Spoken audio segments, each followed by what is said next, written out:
Damayanth's Veg Recipes.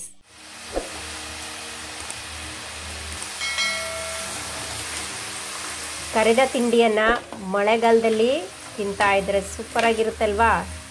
ಈಗ ಮಳೆಗೆ ಈ ರೀತಿಯಾಗಿ ತಿಂಡಿಯನ್ನು ಕರೆದು ತಟ್ಟೆಯಲ್ಲಿ ಹಾಕ್ಕೊಂಡು ಆಹಾ ಸುಮ್ಮನೆ ಟೈಮ್ ಪಾಸ್ಗೆ ಒಂದೊಂದು ಕಡ್ಡಿಯನ್ನು ಬಾಯಲ್ಲಿ ಹಾಕ್ಕೊಂಡು ತಿಂತಾ ಇದ್ರೆ ಸೂಪರ್ ಆಗಿರುತ್ತೆ. ಹಾಗಾದರೆ ಫ್ರೆಂಡ್ಸ್, ಇವತ್ತು ನಾನು ನಿಮಗೆ ಖಾರ ಸೇವನ್ನು ಮಾಡಿ ತೋರಿಸ್ಕೊಡ್ತಾ ಇದ್ದೀನಿ. ಖಾರ ಕಡ್ಡಿ ಅಂತಲೂ ಹೇಳ್ತೀವಿ ಇದನ್ನ. ನೋಡಿ, ಮುರಿದ್ರೆ ಸೌಂಡ್ ಬರುತ್ತಲ್ವಾ, ಅದೇ ಸೌಂಡು ಬಾಯಲ್ಲಿ ಹಾಕ್ಕೊಂಡು ತಿಂತಾ ಇದ್ದರೆ ಕಟ್ರ್ ಮುಟ್ರ್ ಅಂತ ಸೌಂಡ್ ಕೇಳಿದ್ರೂ ಅಷ್ಟೇ ಸಾಫ್ಟ್ ಆಗಿರುತ್ತೆ. ಹಾರ್ಡ್ ಇರಲ್ಲ, ಬಾಯಲ್ಲಿ ಹಾಕ್ಕೊಂಡ್ರೆ ಅಷ್ಟೇ ಸಾಫ್ಟ್ ಮೃದುವಾಗಿರುತ್ತೆ. ತಿನ್ನೋಕ್ಕೆ ತುಂಬ ಮೈಲ್ಡಾಗಿ ಟೇಸ್ಟಿಯಾಗಿರ್ತಕ್ಕಂತಹ ಖಾರ ಸೇವ್ ರೆಸಿಪಿ ಇವತ್ತು ನಿಮಗೆ ತೋರಿಸ್ಕೊಡ್ತಾ ಇದ್ದೀನಿ. ಮಕ್ಕಳಿಗೆ ಹೇಳಿ ಮಾಡಿಸಿರ್ತಕ್ಕಂತಹ ಕರಿದ ತಿಂಡಿ ತುಂಬ ಚೆನ್ನಾಗಿರುತ್ತೆ, ವೆರಿ ಸಿಂಪಲ್. ಹಾಗಾದರೆ ಕ್ವಿಕ್ಕಾಗಿ ಹೇಗೆ ಮಾಡೋದು ಈ ರೆಸಿಪಿ ಅಂತ ನೋಡ್ಕೊಂಡು ಬರೋಣ ಬನ್ನಿ.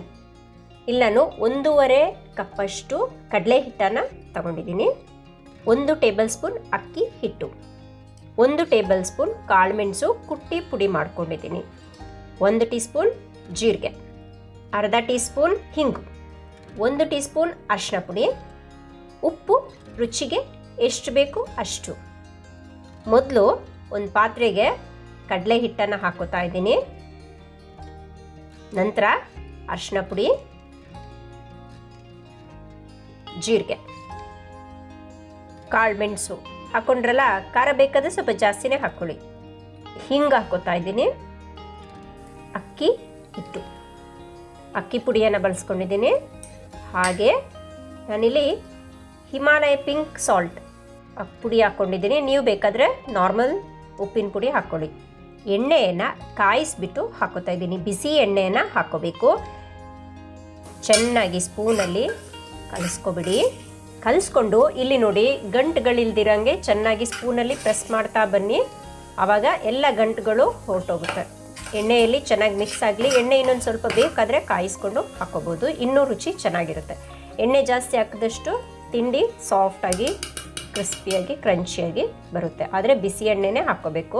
ಇದೀಗ ಸ್ಪೂನಲ್ಲಿ ಕಲಿಸ್ಕೊಂಡು ಗಂಟುಗಳನ್ನೆಲ್ಲ ಒಡೆದು ಸರಿ ಮಾಡ್ಕೊಂಡಿದ್ದೀನಿ. ಈಗ ನಾನು ಕೈಯಲ್ಲಿ ಚೆನ್ನಾಗಿ ಮಿಕ್ಸ್ ಮಾಡ್ಕೊತೀನಿ.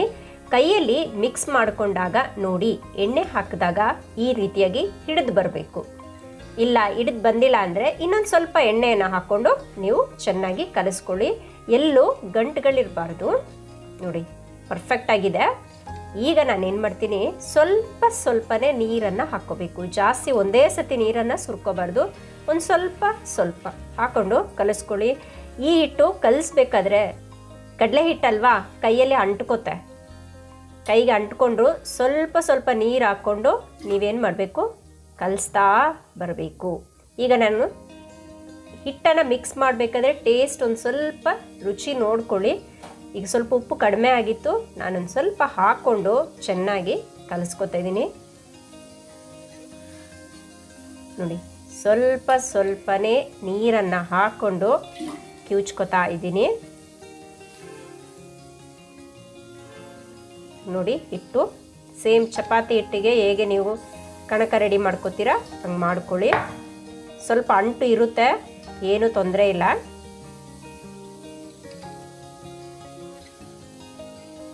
ಈಗ ಅಂಟ್ತಾ ಇದೆ ಅಲ್ವಾ, ಅದಕ್ಕೆ ಏನು ಮಾಡಬೇಕು, ಕೈಯಲ್ಲಿ ಅಂಟೋದಕ್ಕೆ ಸ್ವಲ್ಪ ಎಣ್ಣೆಯನ್ನು ಹಾಕ್ಕೊಂಡು ಹಿಟ್ಟನ್ನು ಈಗ ಚೆನ್ನಾಗಿ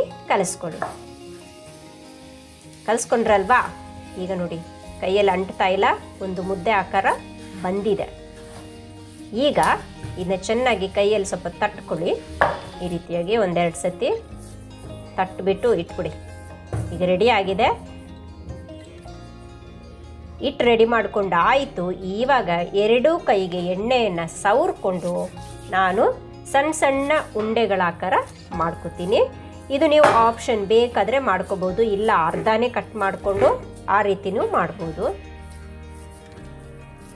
ಈಗ ನೋಡಿ, ನಾನು ಕೈಯಲ್ಲಿ ಚೆನ್ನಾಗಿ ಪ್ರೆಸ್ ಮಾಡಿ, ಎಲ್ಲೂ ಹಿಟ್ಟು ಅಂಟ್ಕೋತಾ ಇಲ್ಲ. ಎಣ್ಣೆ ಹಾಕೊಂಡ್ಮೇಲೆ ನೋಡಿದ್ರಾ, ಸ್ವಲ್ಪ ಎಣ್ಣೆ ಹಾಕ್ಕೊಂಡು ಅರ್ಧ ಭಾಗ ಡಿವೈಡ್ ಮಾಡಿಕೊಂಡು ಇದನ್ನ ಈ ರೀತಿಯಾಗಿ ರೋಲ್ ಮಾಡ್ತಾ ಬನ್ನಿ. ರೋಲ್ ಮಾಡಿದ ನಂತರ ಏನು ಮಾಡಬೇಕು, ಚಿಕ್ಕ ಚಿಕ್ಕ ಪೀಸ್ಗಳಾಗಿ ಕೈಯಲ್ಲಿ ಕಟ್ ಮಾಡ್ಕೊಳ್ಳಿ. ಸುಮ್ಮನೆ ಹೀಗೆ ಪ್ರೆಸ್ ಮಾಡಿದ್ರೆ ಸಾಕು. ನೋಡಿ, ಸಣ್ಣ ಸಣ್ಣ ಗೋಲಿಕಾರದ ರೂಪ ಮಾಡಿಕೊಂಡು ಇಟ್ಕೊಬಿಡಿ. ಇದು ಮೊದಲೇ ನಾವು ತಯಾರು ಮಾಡ್ಕೊಬಿಡಬೇಕು.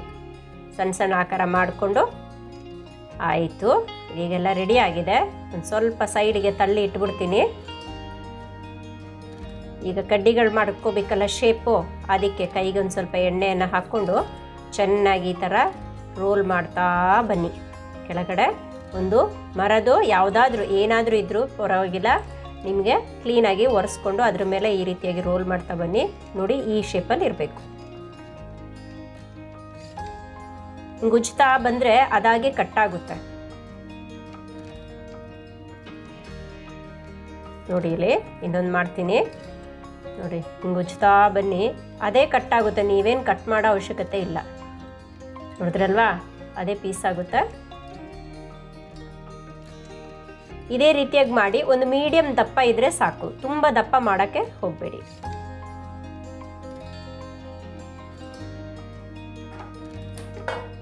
ನೋಡಿ, ಈಗ ಮಾಡಿರೋದನ್ನ ಒಂದು ತಟ್ಟೆಗೆ ಸೈಡಿಗೆ ಹಾಕಿ ಇಟ್ಕೋತೀನಿ.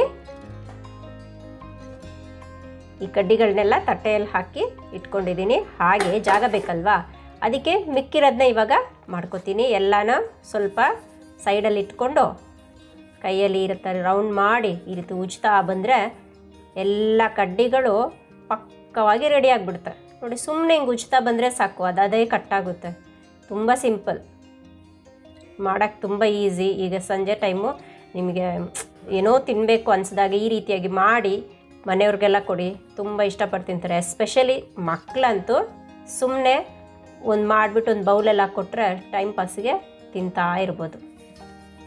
ತುಂಬ ರುಚಿನೂ ಇರುತ್ತೆ ಇದು. ಈಗ ಉಳಿದಿರುವ ಹಿಟ್ಟನ್ನು ಇದೇ ರೀತಿಯಾಗಿ ಎಲ್ಲನೂ ಮಾಡಿ ತಟ್ಟೆಯಲ್ಲಿ ಹಾಕಿ ಮೊದಲೇ ರೆಡಿ ಮಾಡಿ ಇಟ್ಕೊಬಿಡಿ. ಇದು ಒಂದಕ್ಕೊಂದು ಅಂಟಲ್ಲ, ನೀವು ಮೇಲೆ ಮೇಲೆ ಹಾಕಿ ಇಟ್ಕೊಳ್ಳಿ, ಏನೂ ತೊಂದರೆ ಇಲ್ಲ. ಜಾಗ ಇಲ್ಲ ಅಂದರೆ ಪ್ಲೇಟಲ್ಲಿ ಹಾಕಿ ಜಾಗ ಇಲ್ಲ ಅಂದರೆ ಮೇಲೆ ಮೇಲೆ ಹಾಕ್ಕೊಳ್ಳಿ. ಇದು ಅಂಟಲ್ಲ, ಎಣ್ಣೆ ಹಾಕಿರೋದ್ರಿಂದ ಅಂಟ್ಕೊಳ್ಳಲ್ಲ. ಈಗ ನೋಡಿ, ಈ ರೀತಿ ಕಟ್ ಮಾಡ್ಕೊಳ್ಳಿ. ಬೇಗನೆ ಆಗೋಗುತ್ತೆ, ತುಂಬ ಈಸಿ. ಸುಮ್ಮನೆ ಕೈಯಲ್ಲಿ ಉಜ್ತಾ ಬಂದರೆ ಸಾಕು.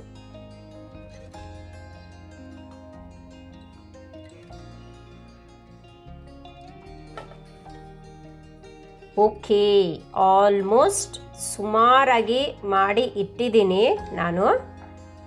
ಆಲ್ಮೋಸ್ಟ್ ಸುಮಾರು ಸ್ಟಿಕ್ಸ್ಗಳು ರೆಡಿ ಆಗಿದೆ.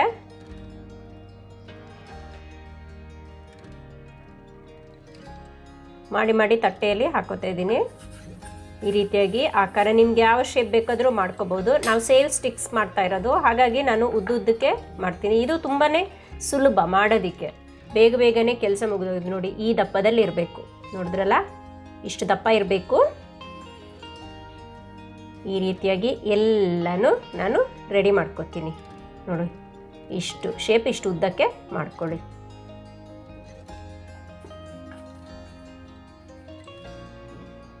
ಓಕೆ ಫ್ರೆಂಡ್ಸ್, ಈಗ ಸುಮಾರು ಕಡ್ಡಿಗಳು ತಯಾರು ಮಾಡಿದ್ದೀನಿ ಹಿಟ್ಟಲ್ಲಿ. ಇನ್ನೊಂದು ಸ್ವಲ್ಪ ಜಾಸ್ತಿನೇ ಮಾಡಿ ಇಟ್ಕೋಬೇಕು. ಒಂದೇ ಸತಿ ಎಣ್ಣೆಯಲ್ಲಿ ಕರಿಯೋಕ್ಕೆ ಸುಲಭ ಆಗುತ್ತೆ. ಅದಕ್ಕೆ ಫಸ್ಟು ಈ ರೀತಿಯಾಗಿ ಮಾಡಿ ತಟ್ಟೆಯಲ್ಲಿ ಹಾಕಿ ಇಲ್ಲ ಪೇಪರ್ ಮೇಲೆ ಹಾಕಿ ಇಟ್ಕೊಳ್ಳಿ.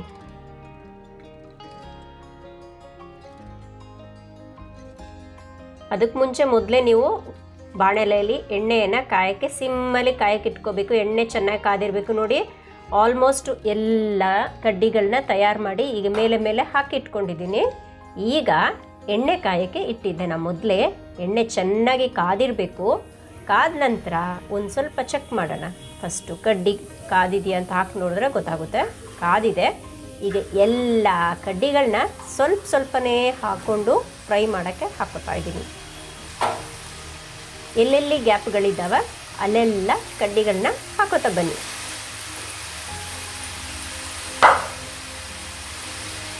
ಫಸ್ಟ್ ಸತಿ ಹಾಕಬೇಕಾದ್ರೆ ಸ್ವಲ್ಪ ಹಾಕ್ಕೊಂಡು ಫ್ರೈ ಮಾಡ್ಕೊಳ್ಳಿ. ಯಾಕಂದರೆ ಟೆಕ್ಸ್ಚರ್ ಹೇಗಿದೆ ಅಂತ ನೋಡಿಕೊಂಡು ಟೇಸ್ಟ್ ನೋಡ್ಕೋಬೇಕಲ್ವಾ. ಹಾಗಾಗಿ ಮೊದಲ ಬಾರಿಗೆ ಮಾಡಬೇಕಾದ್ರೆ ಸ್ವಲ್ಪ ಹಾಕ್ಕೊಂಡು ನೀವು ಫ್ರೈ ಮಾಡಿ. ಆಮೇಲೆ ನಂತರ ಕರಿದ ಮೇಲೆ ಟೇಸ್ಟ್ ಚೆಕ್ ಮಾಡಿ ಉಪ್ಪು ಬೇಕಾದರೆ ಹಾಕ್ಕೊಂಡು ಹಿಟ್ಟನ್ನು ಮಿಕ್ಸ್ ಮಾಡ್ಕೋಬೋದು. ಈಗ 2 ಭಾಗ ಬೇಯಬೇಕಲ್ವಾ, ಅದಕ್ಕೆ ಈ ರೀತಿಯಾಗಿ ಸ್ವಲ್ಪ ತಿರುಗಿಸ್ಕೊಳ್ಳಿ.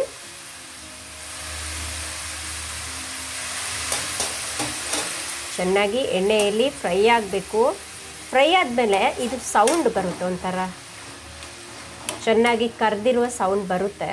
ಆವಾಗ ನೀವು ಕಲರ್ ಬಣ್ಣನೂ ಸ್ವಲ್ಪ ಚೇಂಜ್ ಆಗ್ತಾ ಬರುತ್ತೆ. ನೋಡಿ ಇವಾಗ ಇದು ಕರೆಕ್ಟಾಗಿ ಫ್ರೈ ಆಗಿದೆ.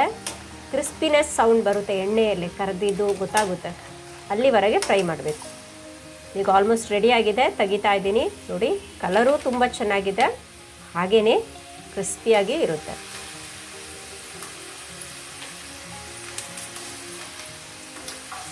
Very simple. ಒಂದು 5 ನಿಮಿಷದಲ್ಲಿ ಹಿಟ್ಟನ್ನು ತಯಾರು ಮಾಡಿಕೊಂಡು ಒಂದು 10-15 ನಿಮಿಷಕ್ಕೆ ಈ ಸ್ನ್ಯಾಕ್ಸನ್ನು ನೀವು ಮಾಡಿಕೊಂಡು ತಿನ್ಬೋದು. ಅಷ್ಟು ಸುಲಭ, ಎಣ್ಣೆನೂ ಜಾಸ್ತಿ ಏನು ಎಳೆಯಲ್ಲ ಇದಕ್ಕೆ.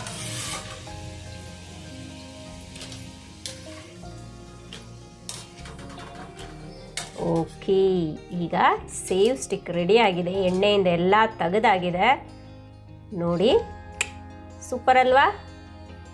ಈಗ ಉಳಿದಿರುವ ಕಡ್ಡಿಗಳನ್ನ ಎಣ್ಣೆಯಲ್ಲಿ ಹಾಕ್ಕೊಂಡು ಫ್ರೈ ಮಾಡ್ಕೊತಾ ಇದ್ದೀನಿ. ಒಂದು ಫಸ್ಟ್ ಟೈಮ್ ಮಾಡಿದಾಗ ಸ್ವಲ್ಪ ಲೇಟ್ ಆಗುತ್ತೆ, 2ನೇ ಸತಿಗೆ ಎಣ್ಣೆ ಚೆನ್ನಾಗಿ ಕಾದಿರುತ್ತೆ ಅಲ್ವಾ, ಬೇಗನೆ ಫ್ರೈ ಆಗೋಗುತ್ತೆ. ನೋಡಿ ಸೂಪರ್ ಆಗಿರುತ್ತೆ ಮಾತ್ರ ಟೇಸ್ಟು.